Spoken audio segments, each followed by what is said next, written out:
अस्सलाम वालेकुम नाज़रीन, मैं हूं ज़बीना और आप देख रहे हैं बिला तकल्लुफ़। नाज़रीन, आज के प्रोग्राम में गुफ्तगू करेंगे एक मज़ाइका ख़ेज़ ख़बर से, और वो ये है कि वज़ीर आज़म जो साबिक़ वज़ीर आज़म नवाज़ शरीफ साहब थे, उनको कोविड-19 की वैक्सीन का सर्टिफिकेट इशू हो चुका है। 22 सितंबर 4:04 पर जो है उनको वैक्सीन लगी है, लेकिन वाज़ेह रहे कि गुज़िश्ता साल से वो लंदन में मुकीम हैं और वो गायब हैं पाकिस्तान से। एब्सकॉन्डर का भी उनको लक़ब दिया जा चुका है, क्योंकि वो सिर्फ़ और सिर्फ 4 हफ्तों की जो है बेल पर गए थे। और ये एक अनप्रेसिडेंटेड सिचुएशन हमने अपने मुल्क के कानून में देखी कि इस तरीके से कोई सजाई याफ्ता और जिसके ऊपर बहुत सारे रेफरेंसेस हो, इंक्लूडिंग एवनफील्ड रेफरेंस, वो इस तरीके से बाहर मुल्क जाए और 4 हफ्तों की छुट्टी पर जाए और उसके बाद साल से भी ऊपर हो जाए, लेकिन वो शख्स वापस ना आए।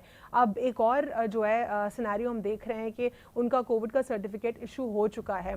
इस पर जो मरीम नवाज़ साहिबा हैं वो ख़ुद कहती हैं कि उनको तो अब मालूम हुआ कि ये हुआ है, लेकिन दूसरी जानिब 7 लोग जो हैं वो इसमें नामज़द हुए हैं और 7 लोग जो हैं उनको कहा गया है कि वो इस तमाम तर जो इंसिडेंट है उसमें वो लोग शामिल हैं और ये उनका कसूर है।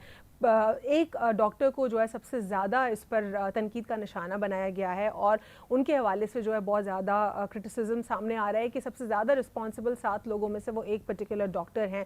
कुछ प्रोग्राम में इंटरनेशनल पॉलिटिक्स और ग्लोबल पॉलिटिक्स के ऊपर भी गुफ्तगू करेंगे। तालिबान की डेवलपमेंट सामने देखने को आ रही हैं।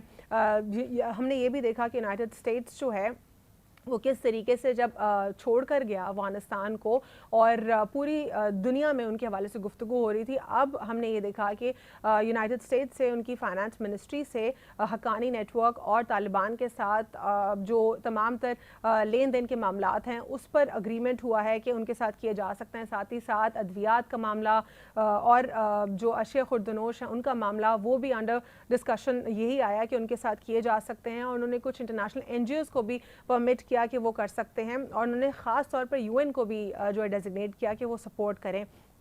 साथ ही साथ ह्यूमैनिटेरियन ग्राउंड्स के ऊपर जितने भी मामलात होंगे उस पर भी जो है नज़रसानी की जाएगी उनके साथ सपोर्ट के लिए। और जो अफ़गानिस्तान फाइनेंस मिनिस्ट्री उसने भी कुछ रेगुलेशंस जो हैं सामने पेश कर दिए। उनका ये कहना है कि पाकिस्तानी करेंसी, ईरानी करेंसी और US डॉलर को कम से कम इस्तेमाल किया जाए, बल्कि उसको ना इस्तेमाल किया जाए ताकि अफ़गान करेंसी स्टेबिलिटी की तरफ आए और जो मुश्किलात का सामना है वो कम हो सकें। कुछ प्रोग्राम में हम मज़ीद भी बात करेंगे पाकिस्तान के हवाले से कि GSP+ की अपडेट हैं और रीन्यूअल होगा। ये पूरा जो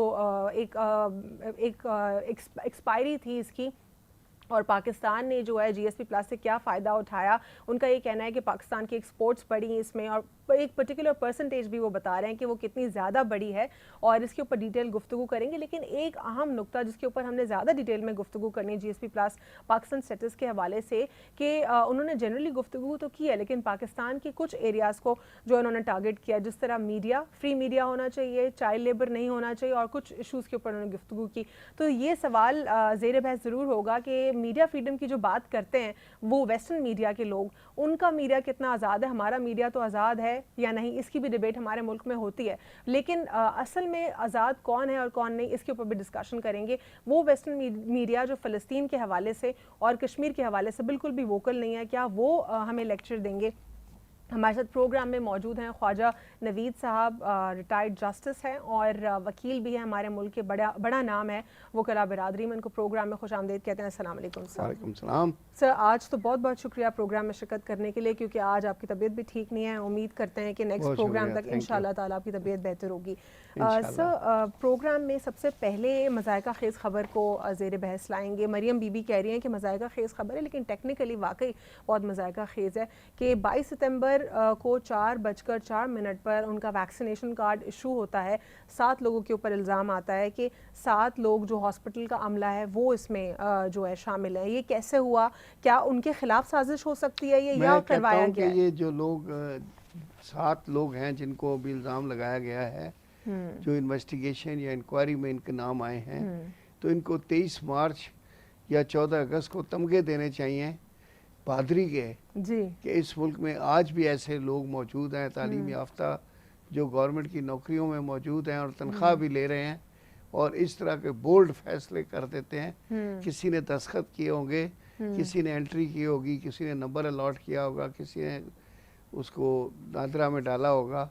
तो इतना बड़ा हौसला एक वज़ीर आज़म नवाज शरीफ, जिसके बारे में मालूम है कि सुप्रीम कोर्ट से, बड़ी कोर्टों से रोज़ उनके प्रोसेस इशू हो रहे हैं मुल्क में हाज़िरी के लिए, और जो बंदा यहाँ करोड़ों अवाम का लीडर है और उसका वैक्सीनेशन उसके बगैर हो जाए और कार्ड भी इशू हो जाए जी, तो इशू करने वाले को हौसले को सलाम करता हूँ।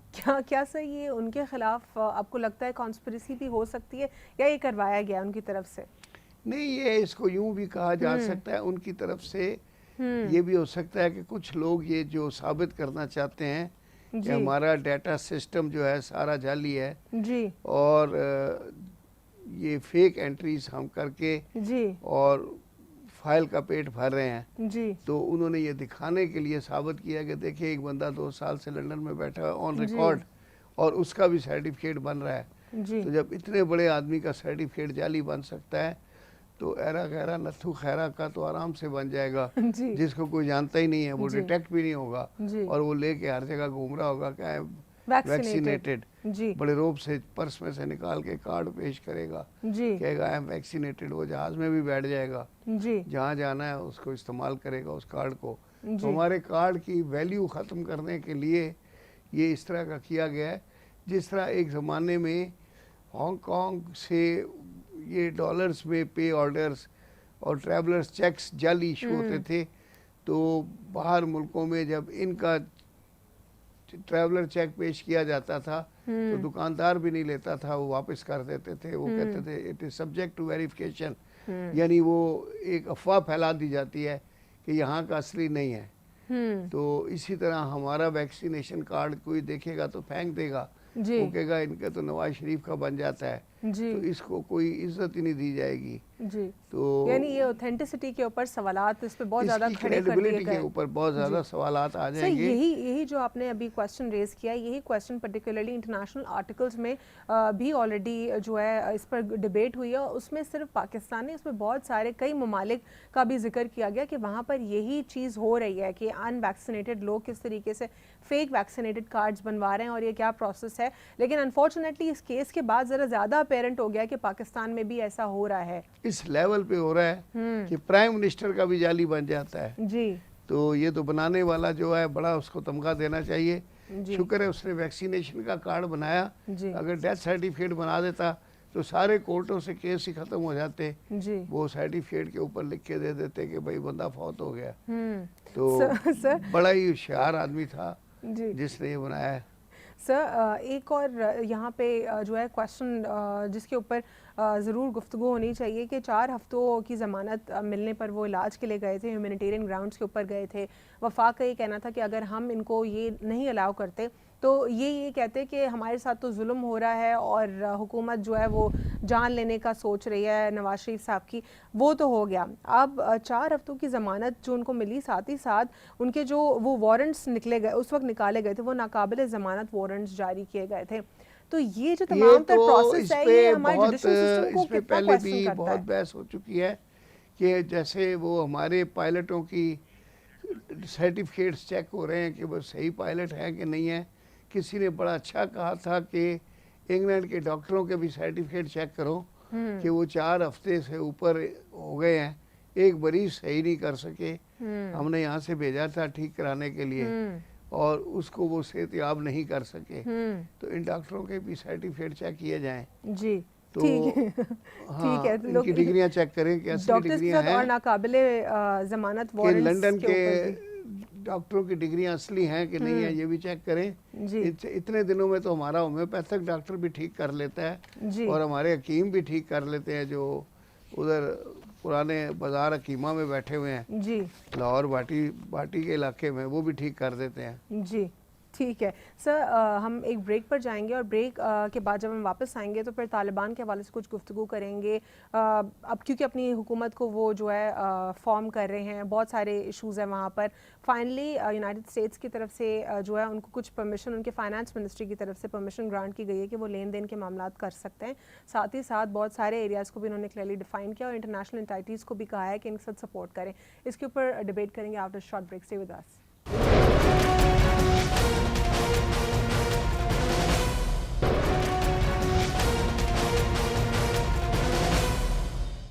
Welcome back after short break. नाज़रीन, ब्रेक से कबल मैं सवाल छोड़कर गई थी ख्वाजा साहब के लिए कि तालिबान अपनी गवर्नमेंट फॉर्म कर रहे हैं और उनकी इस प्रोसेस में अब हमने एक नया मोड़ देखा है, एक नई डेवलपमेंट देखी है कि जहां पर यूनाइटेड स्टेट्स के फाइनेंस मिनिस्ट्री की तरफ से उनके साथ लेन देन करने की इजाज़त दी गई। इंटरनेशनल एंटाइटीज़ को भी उन्होंने कहा है कि आपने भी इनके साथ सपोर्ट करना है। अब ये एक अहम कंसर्न है जहाँ पे वो यूनाइटेड स्टेट्स बाइडन के हाल ही में हम जो है स्टेटमेंट सुन रहे थे वो उनको धमकियाँ दे रहे थे। इवन जब ये इवैक्यूएशन प्रोसेस हो रहा था और इनखला की तरफ अमरीकी फ़ौजी जा रहे थे, उस वक्त भी हमने क्लियरली देखा कि वो बार बार बाइडन के स्टेटमेंट्स में धमकी झलकी और कहीं ना कहीं उनकी शिकस्त भी जो थी वो भी बहुत ज़्यादा वाज़ेह थी। अब उनकी तरफ से एक नया मोड़ आया है इन दी एंड या इवेंचुअली कह लें हम कि ये चेंज इसलिए आया क्योंकि उन्होंने बताया जा रहा है कि तालिबान ने रिक्वेस्ट की उनसे क्योंकि अंदर उनके जो अंदरूनी मामला है उसमें बहुत ज़्यादा ट्रबल हो रही है। इस पे सर आप क्या कहना चाहेंगे? देखिए जी, खित्ता ज़मीन फतह करना वॉरियर्स के लिए कोई बड़ी बात नहीं है।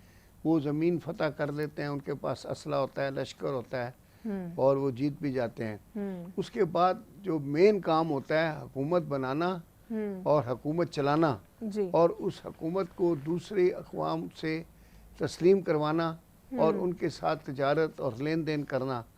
तो ये अब जो तालिबान हैं वो उन्होंने अपना खित्ता ज़मीन तो वापस ले लिया और अमेरिकनों को वहाँ से फारग कर दिया, वो चले गए, एब्रप्टली चले गए अचानक और छोड़कर।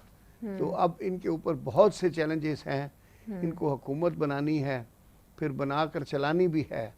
तो देखें, हुकूमत चलाने के लिए आजकल पूरी दुनिया में ये बैनुल अक़वामी सिस्टम है, आपका तिजारत का, रुपए का, लेन देन का, करेंसी का। तो जब तक आपकी हुकूमत रिकॉग्नाइज ना हो। सर यही कनेक्ट करना चाह रही थी मैं और यहीं पे आपसे जो दूसरा सवाल कनेक्ट करूंगी कि जैसे आप कह रहे हैं कि तस्लीम करवाना अपना जो खिता है, खिता ज़मीन, वो तस्लीम करवाना यानी अपनी हुकूमत, अपनी सॉवरेनिटी ऑफ द स्टेट को एस्टेब्लिश करना, ये सबसे पहले इम्पोर्टेंट होता है इंटरनेशनल डिप्लोमेसी में जब हम देखते हैं। लेकिन उसके बाद ही तिजारत और तमाम तर मामला जो हैं वो एस्टेब्लिश हो सकते हैं। लेकिन यहाँ पर एक बहुत इंटरेस्टिंग फैक्ट हम देख रहे हैं कि अपेरेंटली या वर्बली तो सॉवरेनिटी ऑफ द स्टेट को अफगानिस्तान की एक्सेप्ट नहीं किया किसी ने भी टेक्निकली, लेकिन बहुत सारे स्टेट्स इवेंचुअली उनको सपोर्ट करने में लग गए, उनके साथ बायलैटरल टू मल्टीलैटरल टाइज में लग गए हैं। जिस तरह चीन तो सामने काम में सपोर्ट भी कर रहा है, पाकिस्तान के भी स्टेटमेंट्स क्लियर हैं। लेकिन यूनाइटेड स्टेट्स की तरफ से अगर ये स्टांस सामने आता है तो ये बात तो वाज़ेह हो गई कि वर्बली तो sovereignty of the state accept नहीं की, लेकिन जो सेकेंड प्रोसेस होता है उसके ऊपर जंप इन कर लिया है। क्या ऐसा ही है सर?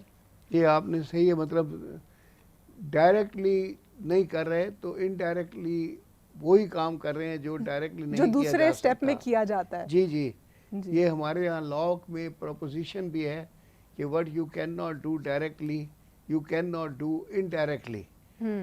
तो आप इनडायरेक्टली वही काम कर रहे हैं जो आपको डायरेक्टली प्रोहिबिटेड है अंडर देयर ओन रूल्स या अपने लोगों से बचाने के लिए।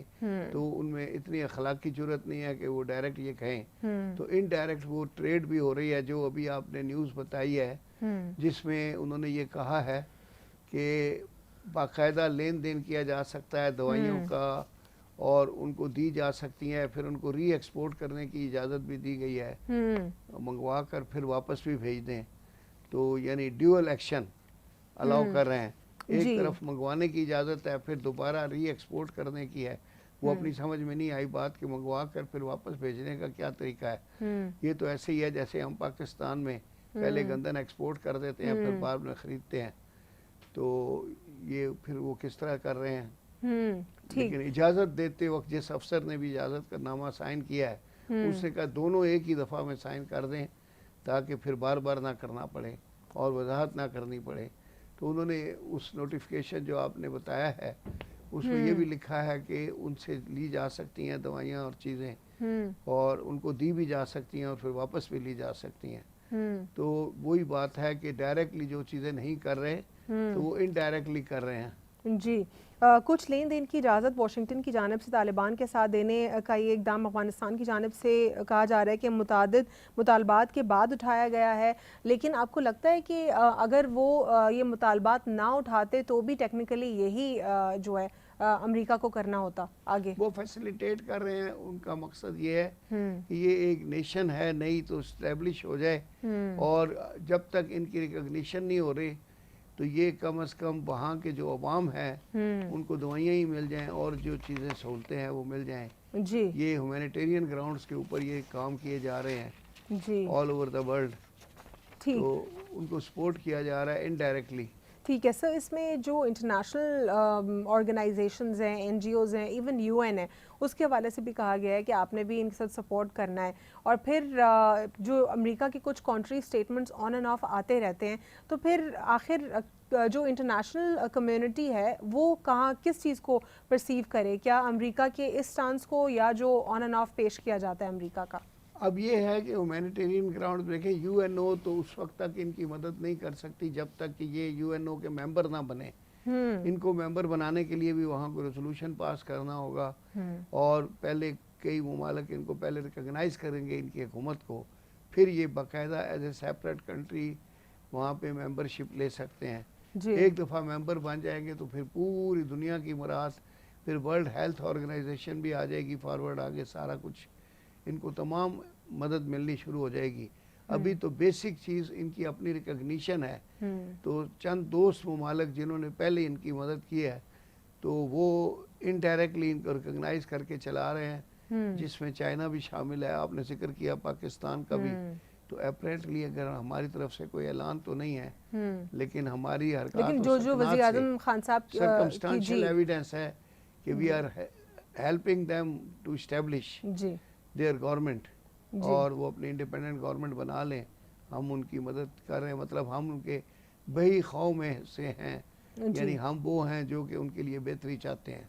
सर पिछले प्रोग्राम में मैंने आपसे सवाल किया था कि क्योंकि इनिशियल स्टेजेस में है अफगानिस्तान अपनी गवर्नमेंट फॉर्म करते हुए, तो मैंने आपसे सॉवरेनिटी ऑफ द स्टेट का सवाल किया था कि कब आखिर जो है इंटरनेशनल कम्युनिटी उनको मानेगी और सॉवरेन स्टेट डिक्लेयर करेगी, किसकी तरफ से पहला हो सकता है ये मेजर। लेकिन अब हम ये देख रहे हैं कि हफ्ते के ही अंदर या कुछ हफ्तों में सिचुएशन चेंज हो गई है जब अमेरिका ने ये अपना उनके फाइनेंस मिनिस्ट्री की तरफ से स्टांस आया। तो अब देखने में ये आ रहा है कि सॉवरेनिटी ऑफ द स्टेट को डिक्लेयर, आपका जवाब ये था कि जब सॉवरेनिटी ऑफ द स्टेट तभी डिक्लेयर की जा सकती है जब उनका पूरा गवर्नमेंट का प्रोसेस कंप्लीट होगा, वो अनाउंस करेंगे और जब मालूम होगा सबको तो फिर उनको वेलकम करके कैबिनेट फॉर्म होगा, कॉन्स्टिट्यूशन बना वो अभी भी इसी प्रोसीजर में ये चाइल्ड लेबर, ह्यूमन राइट्स, ये सारी चीजें, ख्वातीन का एहतराम, उनके राइट्स।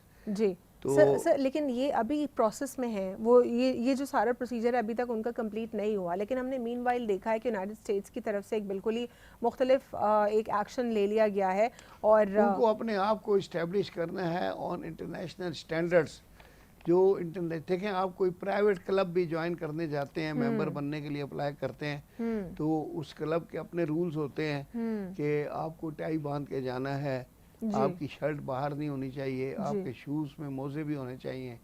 तो यहाँ पे आप देख लें छोटे मुल्कों में भी छोटी जो प्राइवेट क्लब्स बनी हुई हैं उनके अपने रूल्स होते हैं and then they adhere to those rules, उनकी पाबंदी करवाते हैं। जिस बंदे ने उनकी पाबंदी नहीं की उसको एंट्री बैन हो जाती है और कारों के ऊपर भी स्टिकर लगे होते हैं, उनकी गाड़ी अंदर नहीं जाने दे। तो जैसे मैंने मिसाल यहाँ से क्लब से दी है, तो ये पूरी दुनिया भी एक इंटरनेशनल क्लब है। तो जब कोई नया मुल्क बनता है तो उसको उसकी मेंबरशिप लेनी है, तो मेंबरशिप लेने के लिए वो तमाम उनको कवानीन उस तरह के पास करने पड़ेंगे जो इंटरनेशनली एक्सेप्टेड होते हैं। जिस तरह ये बातें हो रही है ख्वातीन की एजुकेशन, ख्वातीन की एम्प्लॉयमेंट, अभी ये तो ख्वातीन की क्रिकेट टीम की भी बात पिछली दफ़ा हमने की थी, याद है आपको?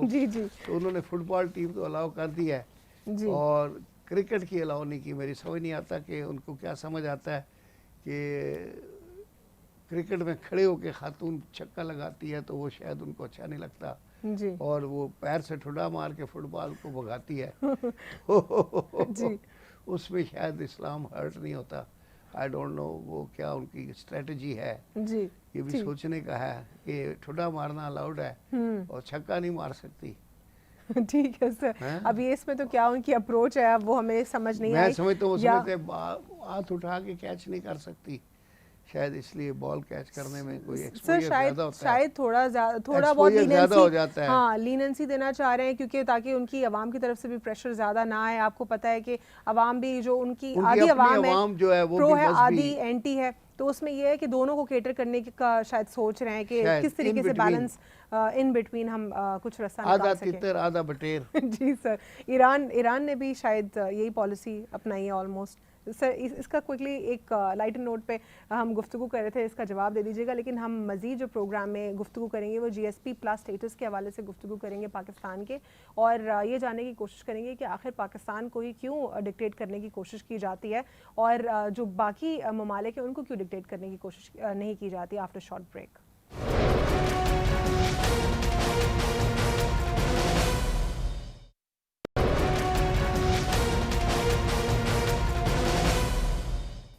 Welcome back after short break. नाज़रीन, ब्रेक से कबल हम प्रोग्राम में गुफ्तगू कर रहे थे तालिबान की नई गवर्नमेंट के फॉर्म होने पर और जो कुछ उन्होंने मेजर्स लिए हैं, और यूनाइटेड स्टेट्स की फॉरेन मिनिस्ट्री की तरफ से भी एक नई डेवलपमेंट सामने आई है।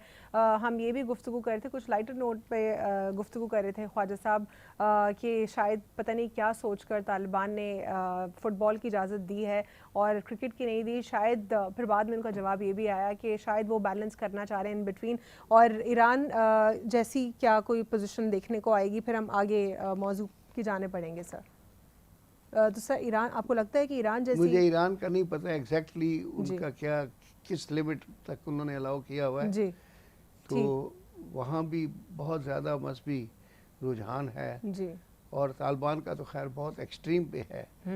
और अब तालिबान ने अगर फुटबॉल की इजाज़त दे दी है तो मेरे जहन में तो यही आया है कि वो खातून को ठुड्डा मारने की इजाज़त दे रहे हैं जी, ठीक है बॉल सर, कैच करने की इजाज़त नहीं देते। ठीक है तो सर इन बिटवीन कुछ तलाश करें कि दोनों जो उनकी ऑडियंस है, जो दोनों दो अलग तबके के जो लोग हैं वो दोनों बैलेंस सैटिस्फाइड और हैं। इंटरनेशनल कम्युनिटी भी खुश हो जाएगी, भाई इन्होंने बिल्कुल एकदम खवातीन को उनके हकूक से डिप्राइव नहीं किया, तो उनको भी उसमें भी शामिल और जो बहुत ज़्यादा जो सूडो लिबरल्स, उन बेचारों को तो फिर इससे भी प्रॉब्लम हो रही थी। इस पर भी हमने प्रोग्राम में गुफ्तगू की थी कि क्यों ये सर क्यों कवर होना चाहिए, जो जिस तरफ उनका इशारा था कि हम अपने मोरल्स और वैल्यूज़ के मुताबिक जो औरत को पढ़ने भी देंगे और काम भी करने देंगे। इस पर भी काफ़ी ज़्यादा बहस हुई। वो तो अच्छी बात है जी, हमारे, लेकिन वो जो सो कॉल्ड लिबरल्स जो मौजूद हैं उनकी एक इस पे नेगेटिव, हमारे यहाँ खवातीन हिजाब वॉलंटरीली खुद पहनती हैं और इवन फ्रांस में इसके ऊपर बड़े मुकदमे भी हुए हैं और मुसलमान जीत भी गए हैं वो मुकदमे।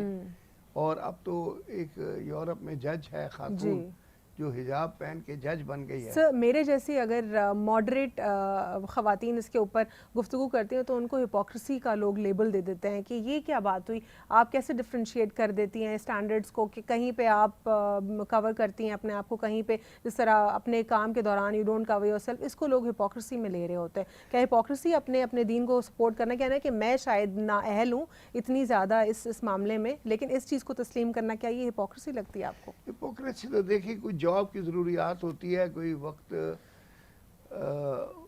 इंसान की अपनी भी ज़रूरियात होती हैं, उसके मुताबिक आप अपने आप को मॉडिफाई कर सकते हैं। मज़हब आपको काम करने से नहीं रोकता। लोगों को मॉडरेट लोग पसंद नहीं है, एक्सट्रीम की तरफ लोग जा रहे होते हैं अनफॉर्चुनेटली। एक्सट्रीम हर चीज़ की बुरी है। देखिए ना, आप अगर सिर्फ चाय पीते रहें और खाना ना खाएं तो भी आप बीमार हो जाएंगे। कुछ लोग सिर्फ ड्रिंक करते रहते हैं, अल्कोहलिक हो जाते हैं, उनका जिगर थोड़े दिनों में ख़त्म हो जाता है, फिर वो डब्बे में बंद होकर आते हैं। ठीक है सर GSP+ की तरफ आते हैं ज़रा। ये पाकिस्तान के ऊपर जो रिस्ट्रिक्शंस का वो कह रहे हैं, वो एक्चुअली उन्होंने वार्न किया है। वो कह रहे हैं कि अगर आप कुछ सर्टन कंडीशंस को मीट नहीं करते हैं तो फिर जो है आपके लिए स्टेटस को हम ले सकते हैं, क्योंकि अगर ये स्टेटस आपके पास मौजूद था तो आपकी इसमें 40 to 60% जो आपकी ट्रेड है उसमें बेहतरी आई है। इस पर पाकिस्तान को कुछ चीज़ों पर जो है क्वेश्चन किया गया, चाइल्ड लेबर के ऊपर क्वेश्चन किया गया है, साथ ही साथ पाकिस्तान को जो है पाकिस्तानी मीडिया को क्वेश्चन किया है।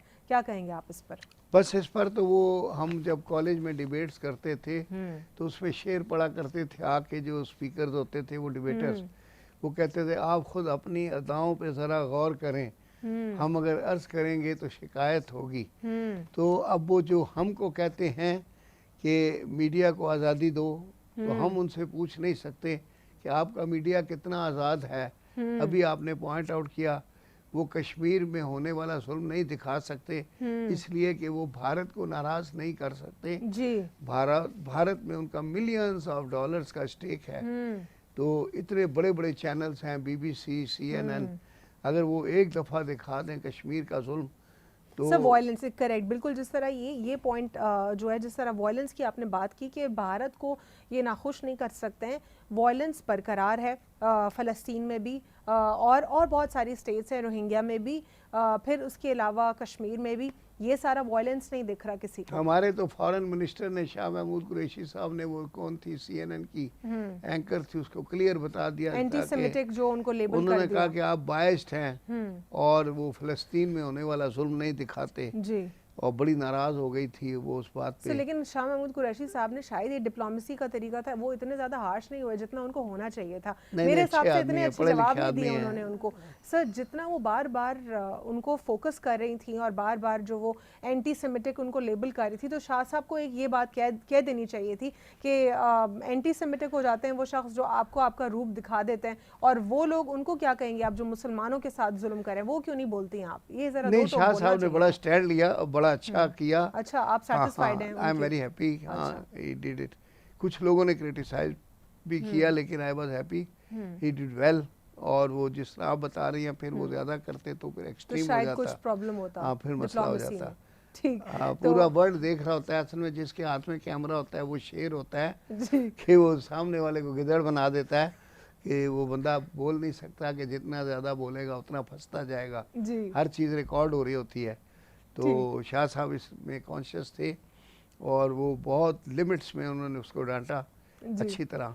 अच्छा, ठीक है सर। तो फिर ये इसमें जिस तरह हम ये बात कर रहे थे कि वॉयलेंस जो है, जो मुसलमानों के साथ जो वॉयलेंस हो रहा है कश्मीर में, फ़लस्तीन में, रोहिंग्या में, और बहुत सारी ऐसी जगहें जहाँ पे मुसलमानों के ऊपर जुल्म हो रहा है। फ़लस्तीन में देखें, छोटे छोटे बच्चों को मार देते हैं, तो हमें चाइल्ड लेबर के लिए कहते हैं, और वहाँ मार देते हैं बच्चा जी, तो इनको वो नज़र नहीं आता जी। और सर जो फोर्सफुल चाइल्ड लेबर जो करवाया जा रहा है उन जगहों पे जहाँ पर काबिज हैं, जो इनके मुल्कों में तो चाइल्ड प्रोनो भी होता है जी, वो उसकी फिल्में बना बना के बेचते हैं जी, तो उस पर इनकी पाबंदी नहीं है, वो नज़र नहीं आता। हमारी चाइल्ड लेबर नज़र आती है। सर लेकिन इसमें आपको लगता है कि क्योंकि चाइल्ड लेबर टेक्निकली यहाँ पे फोर्सफुल चाइल्ड लेबर नहीं हो रही, अब यहाँ पे एक अहम एक बड़ी डिबेट है जिसके ऊपर शायद लोग ऑफेंडेड फील करें मेरी इस बात पर, लेकिन ये रियलिटी है।